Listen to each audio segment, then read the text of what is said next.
నా పేరు Shivaprashant, PDSU Bhadrachalam division కార్యదర్శిని. ఆగస్టు 15వ తారీఖు రోజు త్రివేణి స్కూల్ ముందు ఫుట్పాత్ పై జాతీయ జెండాని ఎగరవేయడం జరిగింది.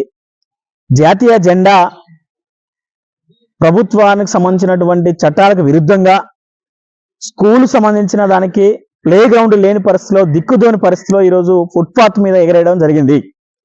ఈ విషయంపై విద్యాశాఖ అధికారులు స్పందించాలని చెప్పేసి పీడిఎస్యు పేపర్ స్టేట్మెంట్ కానీ అట్లాగే సంబంధించిన సోషల్ మీడియాలో చెప్పడం జరిగింది. అట్లాగే ఎంఈఓ గారికి ఫోన్ చేసిన ఎత్తే పరిస్థితి లేదు.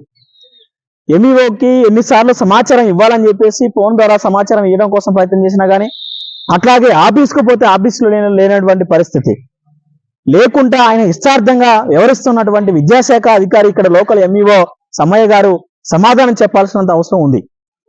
త్రివేణి విద్యా సంస్థ సంబంధించిన దాంట్లో ఫీజుల నియంత్రణ చట్టాన్ని అమలు చేయాలని చెప్పేసి ఒక పక్క చెప్పినప్పటికీ, అట్లాగే ఏజెన్సీ చట్టాలని తొంగలో తొక్కి త్రివేణి విద్యా సంస్థ ఇక్కడ కాలం గడుపుతున్నప్పటికీ అధికారుల నిర్లక్ష్యంతో ఇదంతా కలిసే జరుగుతుందని చెప్పేసి కూడా మనం పీడిఎస్యుగా మనం చేయడం అనేది జరిగింది. కాబట్టి ఈ పద్ధతిలో మొత్తాన్ని కూడా త్రివేణి విద్యా సంస్థని కాపాడడం కోసం అధికారులు ఇదంతా ప్లాన్ చేస్తా ఉన్నారు. కాబట్టి త్రివేణి విద్యా సంస్థ మొత్తం మీద కూడా సమగ్ర విచారణ జరిపించాలి, ఫీజు నియంత్రణ చట్టాన్ని అమలు చేయాలి. దాంతోపాటు ఏజెన్సీలకు సంబంధించిన చట్టాన్ని కూడా ఉల్లంఘిస్తున్నటువంటి ప్రిన్సిపల్స్ మీద, అట్లాగే సంబంధించిన స్కూల్ యాజమాన్యం మొత్తం మీద కూడా చట్టపరమైన చర్యలు తీసుకోవాలని చెప్పేసి పీడిఎస్ డిమాండ్ చేస్తా ఉంది. దాంతోపాటు డిఈఓ గారు, ఎంఈఓ గారు అవలంబిస్తున్న పద్ధతిని మానుకోకపోతే పీడిఎస్ ఆధ్వర్యంలో ఖచ్చితంగా దశలవారీ పోరాటం నిర్వహిస్తామని చెప్పేసి కూడా అధికారులు హెచ్చరించడం జరుగుతూ ఉంది.